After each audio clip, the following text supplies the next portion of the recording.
bebalekera eddaame akayimba ko nakaagadde era ngenda kazannyamuko akayimba ako kalina ebigambo byako nti abantu mugenda ne mubuulira abantu ebyama byammwe ne mubalekera amalaame ng'ate abaana bammwe tebagenda kufunamu nga famire yawo tegenda kufunamu tegeera n'obuulira mikwano gyo ebikwatako ogenda okufa nga mukwano gwe yabikyusakyusa dda yabifuula bibye nga byabifuula dda byafuuka bibye nga byafuuka dda bibye.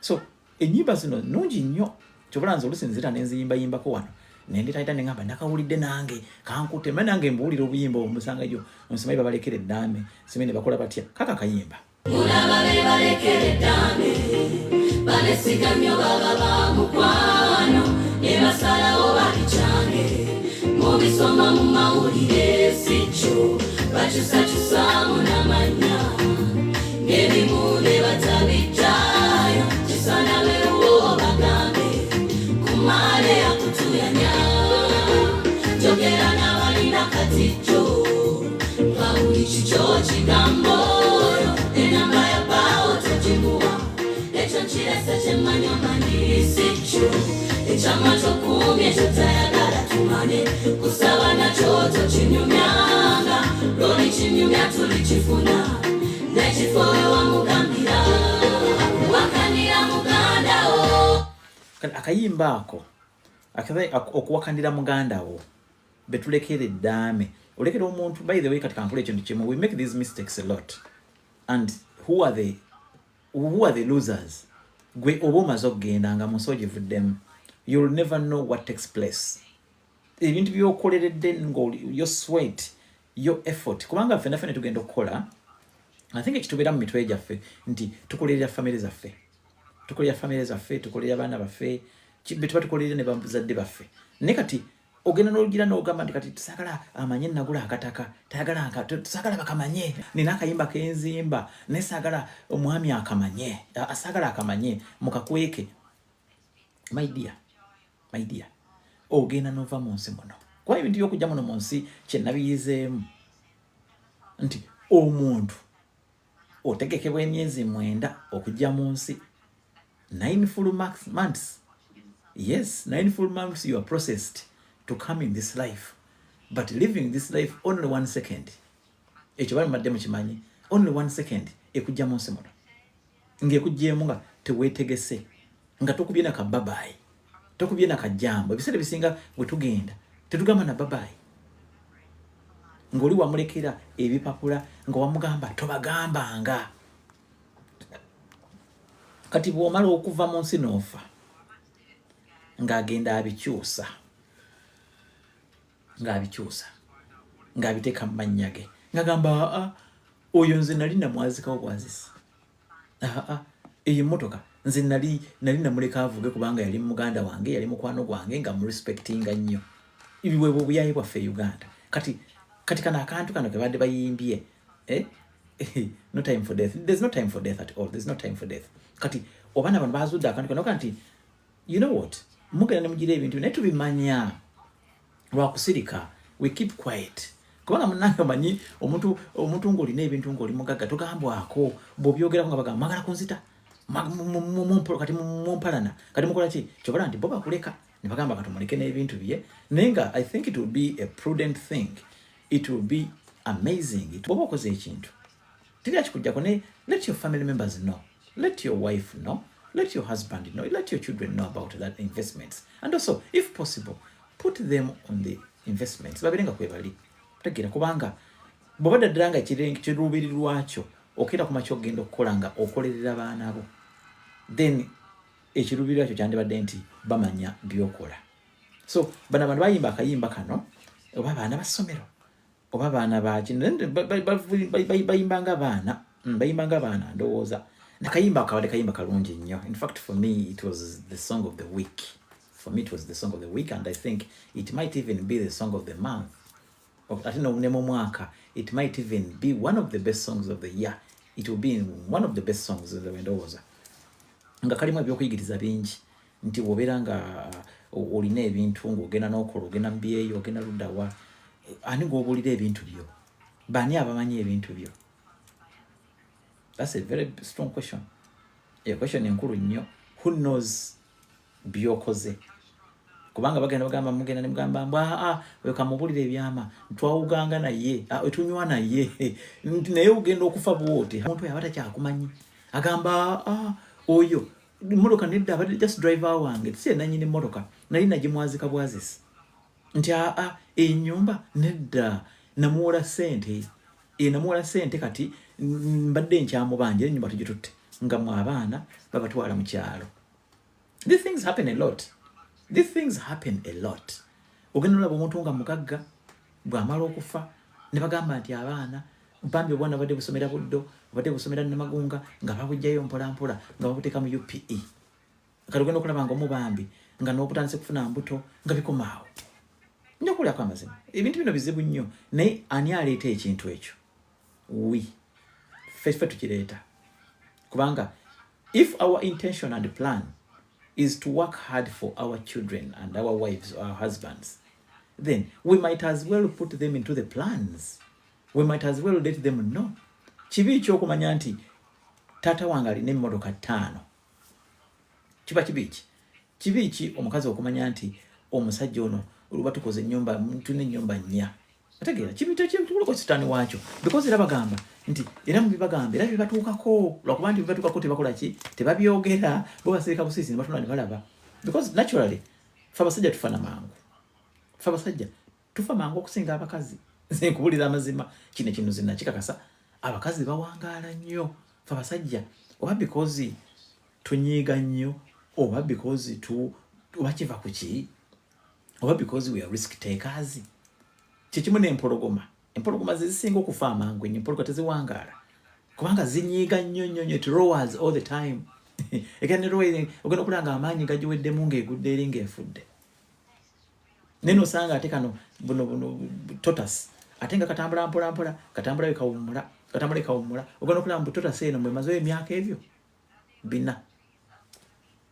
Sometimes let's be slow with our actions. Let's be thinkers. Before you do something, egana n'abaana kati bagenda okulaba akagizegize naye ate ogenda okulaba nga ate asinga okufaanana ate gwe beegaana nti oyo babiri asina mwana wa taata waffe because bamanyi nti olwanirira kyataatawo. Me I'm telling you nti ebintu byensi eno byonna is vanity. We wake up one day ne tubireka mu nsi. You'll be surprised.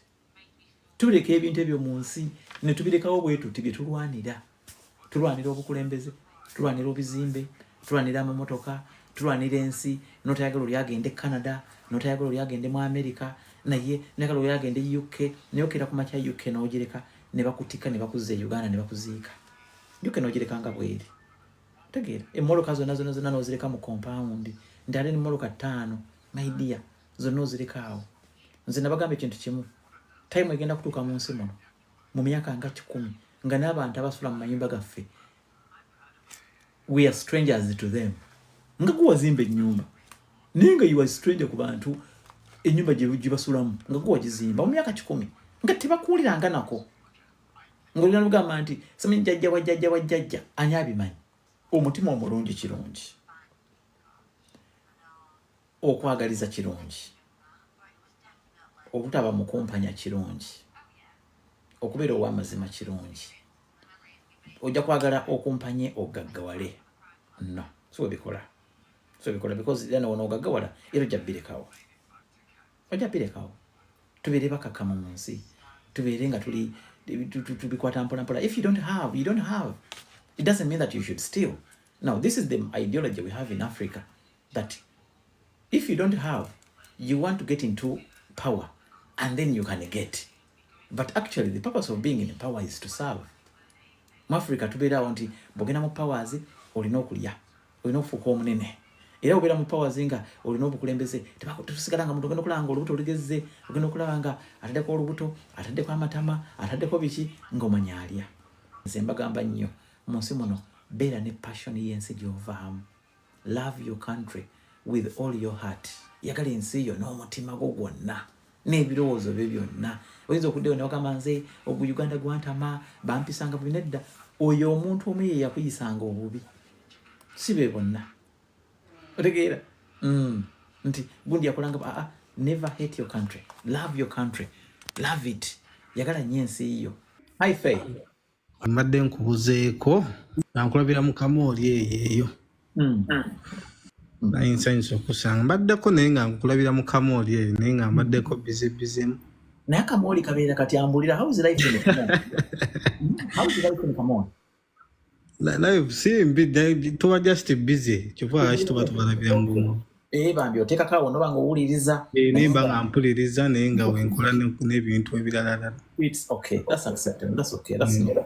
Maye ndi mu kusoma byago nabye nsoma wano like okugulawo bagulawo batya IRCC webityo.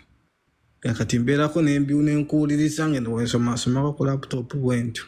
Yes. Ninga kati I'm sure kati you can open up your IRCC logins. I'm sure.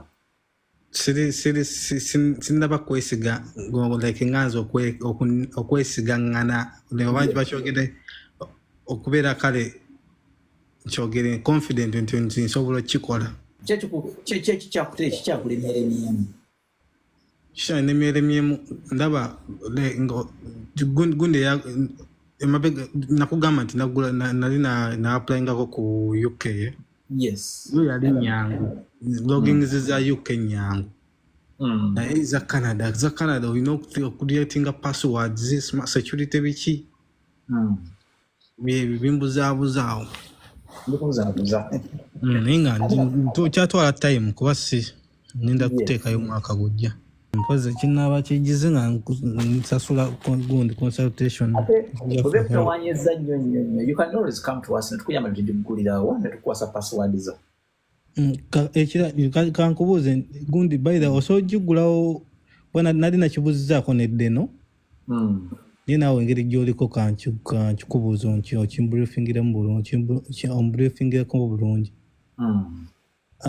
Osobola okugulawo like ninjigulawo RCC this month kangeze nga ngenda nembeera nayo logins zayo nembeera nazo naye nga ngenda kutambula next year kisoboka. Kati manyi IRCC gundi ezo logins expiring. I think every 6 days they expire. So ukirungi nozigulawo nga you are very ready. And ready, yeah. Just kaninda bulinzi bank statement. Ina bank statement. Building bank statement ngaona. Naye nga nze kimanyi ffe ojja kutambula. Just ties munaye Mr. Jem ties simanyi naye. Lwaki? Ties nakugamba sina nze ties. Ties temina mulimu. Eno oxygen ninayo kayokanga ekyobugagga. Olina bazadde bo stekyo? Yes, nina bazadde. That's a tie. Olina bunise, olina bukazinzi bwo, olina abantu bolabirira. That's a tie. Ntaizi, ate kati kankule kino kimu. Bwetu natunula mbu tuyinza bwatu ziraba. When you go and deep, not thinking deeply, you have the ties. Twakikwata mu bintu buli atambula, alina kuba mufumbo, alina okuba n'ekyapa ky'ettaka, alina okuba n'oku. My dear, that's old law. That's old law. So buli atambula kati kambuuze, abazungu bajja Uganda baba n'amataka. Kati abazungu nabo basaba visas. Yes, only family. Own land. Ensi zaabwe tezibakkiriza na kuowninga land. Tezikiriza. Abazungu abeera nga talina na mmotoka nga atambulira mu train and public transport. Ngubwa avuga kagaali. Nabo baba ne land title, baba ne gundi nezikala books.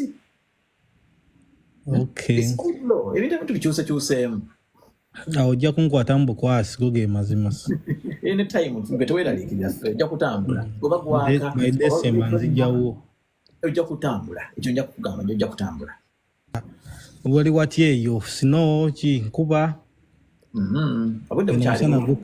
Omusana gukendedde eno.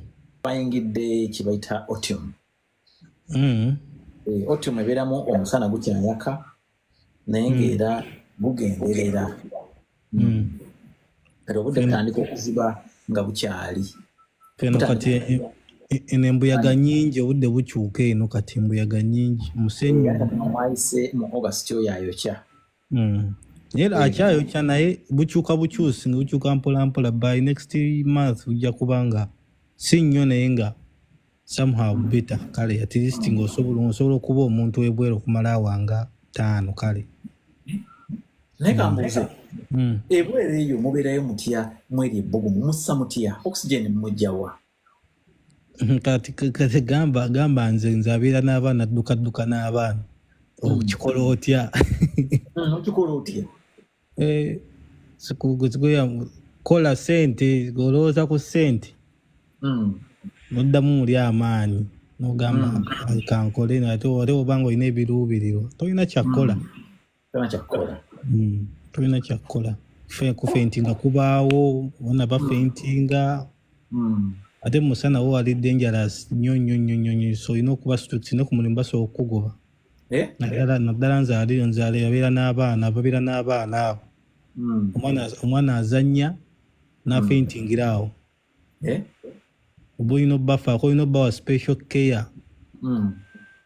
n'okusamba omupiira after 5 minutes muwa amazzi genda ozanye after 5 minutes mugambe genda mu pool tugende mu pool boba beach okulinga omubiri ate komawo ate abaana b'abazungu abo tebakoowa bo baagala kapiira emizannyo gyanjawulo baagala kudduka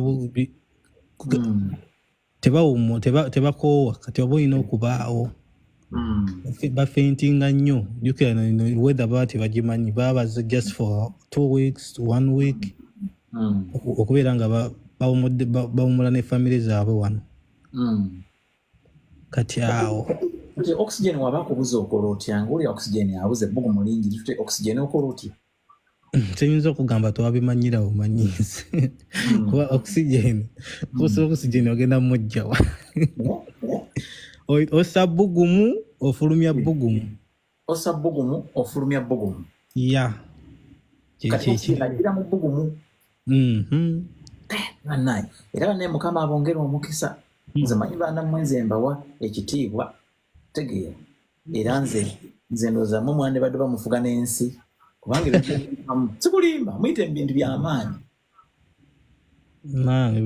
kuba kupambana omanyi ekirungi ky'ensi zino ezinnyogoga ez'abazungu omusana yesu gujja abantu bagwagala naye mu bunnyogovu ate mulimu namwo obulamu obunnyogovu kasawo ekavalinga noyambala kabuutiyo osigala ossa naye gwe wabaddeko mulumu nga naleko ki aircon naye kireeta ettaka nekireeta enfuufu ate oba kijjako ogamba nga olaba nakyo kireeta bulwadde manye aircon nazo zireeta obulwadde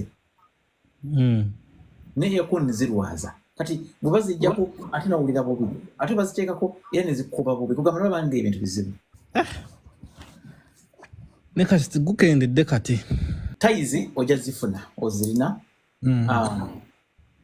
IRCC you can open up the login osobola okuzigulawo poto y'obulungi osobola okugigula that one I believe you can do it but I think you need to be more patient until when you feel you are ready or about ready. By next year I'm ready. Yes. Kasana ukiwulira mu mutima gwo nti kati mpulira ntuuse ng'oyengedde olyoka otomere ate kati awo mukama akuyambe oyingire Canada bane ogenda kukola eswaga muyingidde Canada katonda ndikugwako tompanika kati tompanika kubanga wamu akafaananyi nga nva mu kibugumu kubamu akafaananyi nga Dubai ngisiibudde kati tugenda mu winter kulaba bunyogovu nabo bwokya bugira butya obunyogovu tebulina buzibu by the way kiteba kikulimbanga it's just a season katungweko no Mr. Bigman. How are you? Good afternoon. Good afternoon, how are you? Fine. What about the story of Canada? You have to tell me. You are the one who is editor. Where are you calling from? Tell us about yourself first. Then we shall tell you about the topic, what we are discussing about. Tell us about yourself. Tell us. Canada, BC. Sorry? Canada. Yes, you're in Canada. Which province are you in? British Columbia. Okay, first we're in Uganda, but we discuss about the world, the weather, that in Canada now you're in autumn. It's beginning to become a bit colder. Coldness is coming in. How is British Columbia? It's fine. What is good about British Columbia? British Columbia is very expensive. a lot of people they don't have job. Seriously. The migrants have become more and more. The government, I don't know whether it is implemented. They announced there is no another work permit and foreigners coming Canada to do the job. Mm. That's what they told us for the last week. Prime Minister and Yeah, actually, Immigration I Minister. heard one of their law changing that when you're on a visitor's visa, you can no longer apply for work permit. You know, so new regulations are coming in. But once you're in British Columbia, your life is settled. You just have to be patient. Do you go back to school or no? No. You know, I think you should consider that as an option, because if the full purpose of yours is to get a job, a good job, you have to have some kind of papers in terms of academics. That would be my advice to you. Okay. So what do you do? Job. What do you do for a living? Yes. Some of companies I'm working. That's a Lulu Diamond Company Limited. Yes. We do transportation and deliveries. Good. Sometimes I work. There is another company called Aluma Limited System. Aroma. Yes. That's scaffolder. You know scaffolder? Yes. Scaffolding. Yeah, scaffolding. That's Yes. the building. For building, yes. Mm. Actually, you should go and train to become a scaffolder, because there's a lot of money in scaffolding. Those people earn a lot of money, better money. I'm sure you know that. You are expert. You should go back to school, because if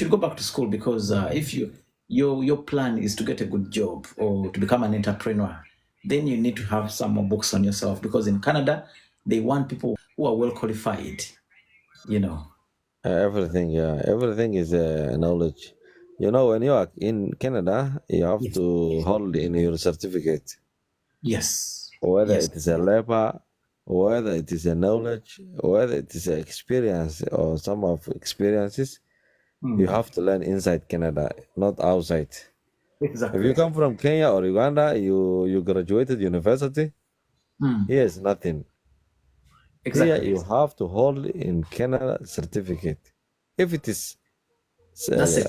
standard 5, if it is standard 5, it is high quality demand in Canada, because they believe this country is belong to knowledge. Yes. You Actually, see, a lot of millions of Indian are coming Yes. from India and coming here for the school. Yes.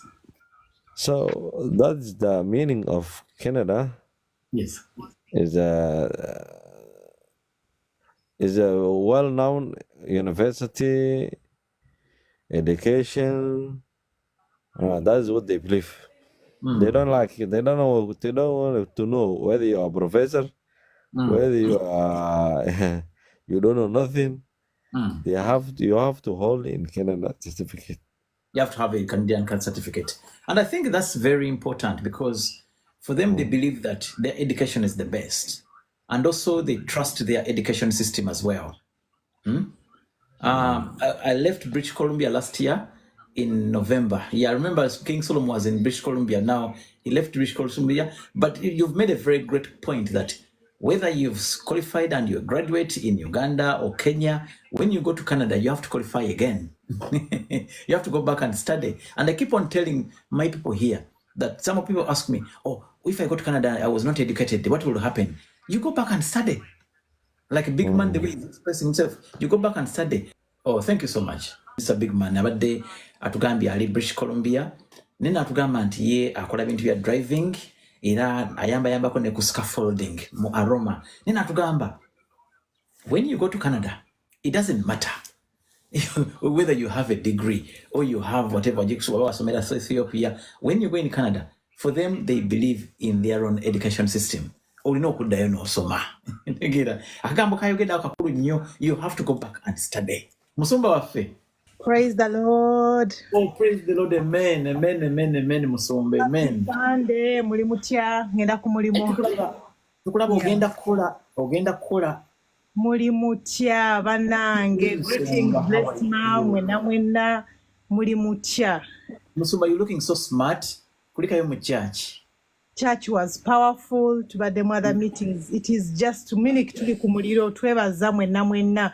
Mr. James tukwagala. Twagala nnyo family eno tetuli bagenyi naye ffe buli ali kuno awangula era nabagamba omwaka guno buli ali kuno olugero olwo lugenda kuzaala obujjulizi. Amina. Musumba mulaba yenna ajjudde Yesu yenna agamba azze buto ali mu train yekka. Ne Musumba omanyi nti Mukama akuwadde ssente. Amina. Katonda gaggawaza. Amina. Katonda gaggawaza. Omanyi Musumba ebintu bino ngamba nnyo abantu. Ebintu bino okwata ekintu specialize in it.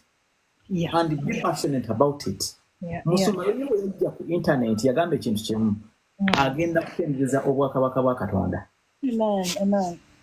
Ategeera. Yagamba agenda kutendereza obwakabaka bwa Katonda. Mulabe. Look at her. She looks like the Rihanna of Germany. Nature.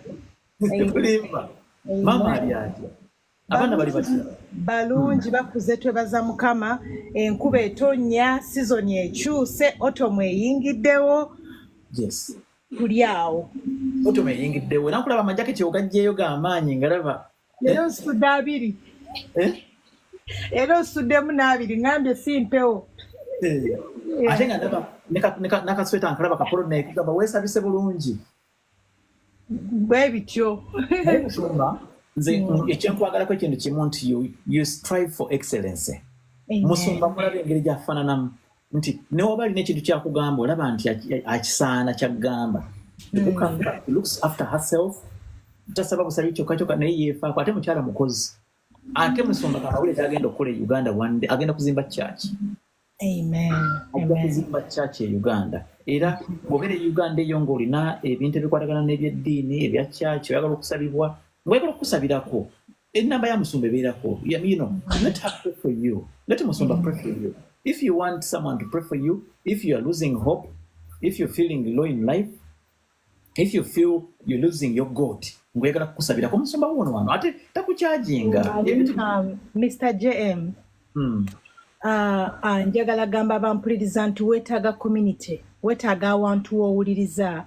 Actually ne mu Bible tulina ekiro ekigamba nti iron sharpens iron. Olwaleero mbadde ngamba abantu nti ogenda kufuuka ky'oli olw'abantu abakubira essimu, olw'emikwano egikugira, oyinza n'obutafuuka ky'oli olw'abantu abakumalamu amaanyi. Kituufu. Buli w'oba oyagala okutambula emayiro oba ne ba biliyoni ky'ova olaba nga ba biliyoniya balina gurupu eyaabwe. Kituufu. Buli w'oyagala omuntu mwagale abantu ababazaamu amaanyi. Omuntu akukkiririzaamu, and the other thing is iron sharpens iron. Buli w'ofuna omuntu kati tulinga wano twogera bintu byakuzaamu maanyi. Wano tugenda kusanga omuntu nga yeyambudde akola ki bayomba sibeera waawo. Naye kyendaba ekiri wano, there is a family. There is a family. Ne bwe mba nga ndi somewhere, I am busy, oba I'm up and down, Mr. JM is a dad. He's someone who is ready to bring someone who is down, to let them have an opportunity. Most people are charging people some form of information. They are out there giving false information. But make sure God sends you people that are going to add on you. Era buli w'oba osabe abantu abakwongerako. Inze Mr. JM mutwalanga a friend whereby we can discuss into our visions and goals, and is someone who can be a guide. So naawe Mukama akweba amalayika tebali mu ggulu wokka, osobola ogwa ku muzungu gwampuliriza nga project yo gy'alinze y'okuzimba essomero ogimusomeremu agikirize. Mwe babalimba n'abantu be mwegomba bapooso bani buli muntu gwe wegomba naye ayina eyamuteekayo. So Mukama akuweyo abantu, nze ndabyeko abantu abajja nga bazze kusolovinga bizibu byange. Abantu abajja nga tobamanyi, Mukama akuweyo ku mikwano egiri international, kubanga omuntu omufuna omukwano gumunga mulungi n'owa mukwano gw'omuzungu mukyala musaba mwenna ebintu byanguwa. Bw'aba ayogera amazima boogera amazima. Naffe be tulimu wano Mukama atuweeyo abantu abatongerako. Amina. So I speak that and I still let you know nti omwaka guweddeko oyinza okuba tofunako stampu, amawanga ogawulira buwulize. Nze kamba buwulire nange nagalabanga bulabi nga sigamanyi. naye nakeera ku makya bwe nkuwa olugero lwange oyinza n'obutusulawo ne tusulawo naye njagala bagamba nti waliwo omuntu ajja abantu mu biri ebisubi n'akutuuza n'abalangira from grace, from the very little grass to grace, he can still take you there. And I want you to tell you gwampuliriza nti it's never late. Oba oyina abaana bana n'ogamba bana omusajja yandekawo takisina kyayina banange muze musumba capital n'agijjawa insaba mukama addemu essaala egi nga n'abafamire bagenda gamba naye nga wakyuka nga bantu balaba ebintu bikyuse bitunyumira so bitandika na connection ate bitandika na surrounding nga better nze Mr. JM emyaka gino ena egiwedde nga tutandise obuweereza wano mu Munich mukama ampadde emikwano amina ojja kuba olaba next year conversion yeddako ya season 2 ogenda kulaba nga tuli mu bujulizi mukama ampadde mukama akuwa abantu nga bazze kuzaamu kuba solution noyinza okuba nga omuntu atakukirizaamu bakuvuma famire novaamu bakukubira amasimu noba nessimu nga gwegwesa abakubira kusaba sente naye kwofuneyo omuntu nga akubira kusigamu ttaka bannange bituufu byetwogerako You can get someone to give you one call. Nagama, Mr. JM, we have looked at your humanity level, but we have looked at a 10-acre leveled place, and we want to ask you, what can we Nga, you're calling for people, but people are coming to be a solution. Nchirabyeko. Ofuneka abantu abakubira bagambe Sister Jamie, I can see abantu ndabakabaze from our church. I can see Sister Blessed, ba pioneers goyita possible Sister Viola ofuneyo omuntu omu oba boss wake ere ku macha gambo manyi atugeze okulaba nga ngeri jokola wetaaga okwongebwa omusaala badnaki yes abooluganda okukkiriza oliya mikwano gye gyamusitole gimutwala ewaayo sine gimuyisa waggulu nga bagamba Yesu kasowonya munnaffe okukkiriza kugenda kutambuza amawanga okukkiriza ku bino ebintu bagamba nti mawanga bitandika na kukkiriza olumu wewandiikeko ebbaluwa wandiikeko ebintu birungi nze olumu mbeeraawo mu mira Esther yalinga bagamba omanyi maidi bwabeera ng'abawala beekozeeko mu kalisi naye Modekaya yasula teyeebase bagamba Esther bwe yava mu kusaba Modekaya munoonya ne bagamba nti Favor omukyalo ono gye yafuna n'abawala abaali ku lubiri balina make-up tebaabalaba abooluganda nsaba ate abankubira badde bankubira bano ab'oku mulimu balindeko nkyali wano tunyumya okitegeera nokeera Mr. JM bino ebintu tubyogereko naye osobola okutuukako awantu ne bagamba tubadde tugenda ggala office naye olw'okuba Mr. JM ajja katongeremu eddakiika 10 twagala kuwuliriza mbirabyeko ne wabaawo omuntu ali mu mawanga nga mazeemu oba bbanga oba oli akatuuka n'oba nga wakatuuka mu meeting oba otusewa ne bagamba waawo mukyala gwe tukwetaaga bannange bino ebintu binyuma bw'oba osabasaba ebintu ebyo Favor ekisa n'emikwano emipya bano abagagga buli muntu ne gwegoma mu famire yo waliwo yamwogerako mu office waliwo yamwogerako mukama akufula akalango bagamba Modekaya teyeebaka Hanna yagenda n'alaba kabona ng'atudde wali Hanna n'agamba ekimala mukama mpoomwa mulimu ebintu ebimu nga weetaaga mazzi gaggwe kennyini ne weeyogerako ebintu ebituufu abooluganda nze nsaba obujulizi bubeere wano mu famire yaffe buli ampuliriza bwe tunaddamu ne tukulaba naawe bw'oliba onsanzeeko wano ogamba bannange nyina obujulizi obundimu mukama akyuseeko olugero lwo akuweeko miracle money mwe batagala kwogera ku ssente essente ozeetaaga abantu tebaagala mu mutaali bubi kitufuba nga tukola ekiro mu zitrain nga tulimu ffekka tumala okubuulira enjiri ne tulabira abaana baffe ewaka ne tugenda ate ne tukola ogenda n'owuliriza enjiri yo oba okola mu buwalabu ne weekolako ka Vaseline nze nga ndi simple just the way I am naye mukama asobola okuteekako Favor n'akutemera enzigi gwampuliriza may God introduce you to the right people sometimes you need to change lineage mukama n'akukyusaako Obere wano wa Mr. GM ng'owuliriza ng'obadde wano for a long time. Naye message eno wabewo mu lubuto olulo out of your belly, streams of living water, something should be rebirthed in you. Fe Mr. GM twamala emyaka n'abantu abatatukkiririzaamu. Abantu nga bakumazeemu amaanyi. Newe twasituka ne twekkiririzaamu ne tufuna abantu abatukkiririzaamu. Mukama akuwa emikwano nga gikucelebratinga. Emikwano egikumalamu amaanyi gikumalamu. You get someone who is gonna be a vision, who is adding on who you want to become tomorrow. So write your story, right? Write your story, own your mistakes, own your mistakes, own the mistakes that you're going to make.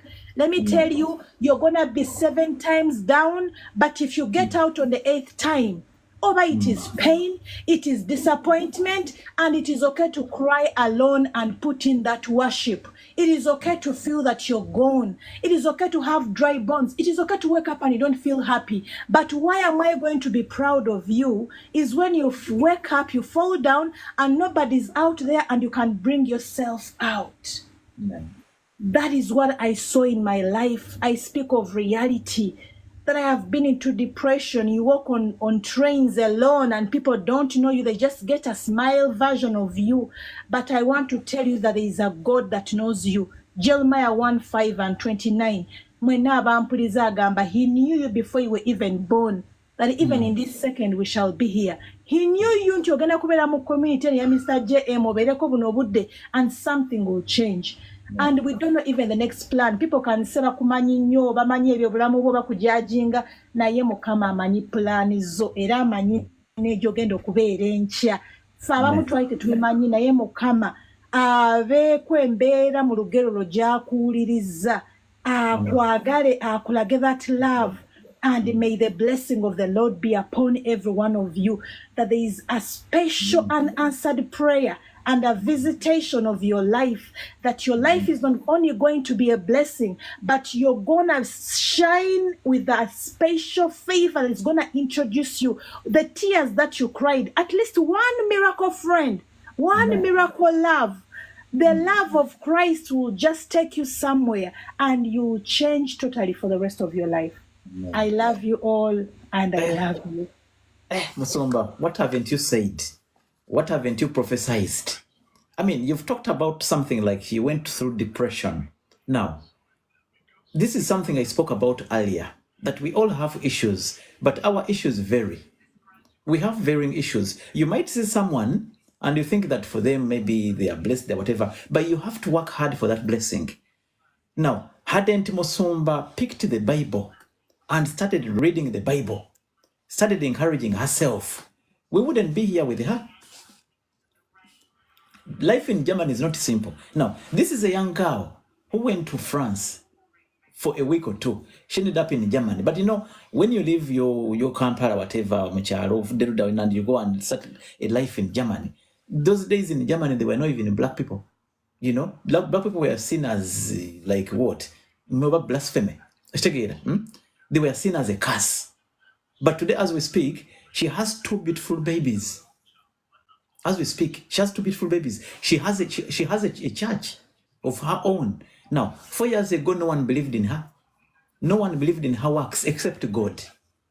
She put the trust in God. Today, she even invites people internationally from USA. Recently, she had from America. 2 weeks ago, she had Haji Bakaruba. She's inviting people, but no one believed in her 12 months ago. Nobody except herself. Now, she goes to church, she looks after, she does her house chores, she's a married woman, and then she goes to work in the night.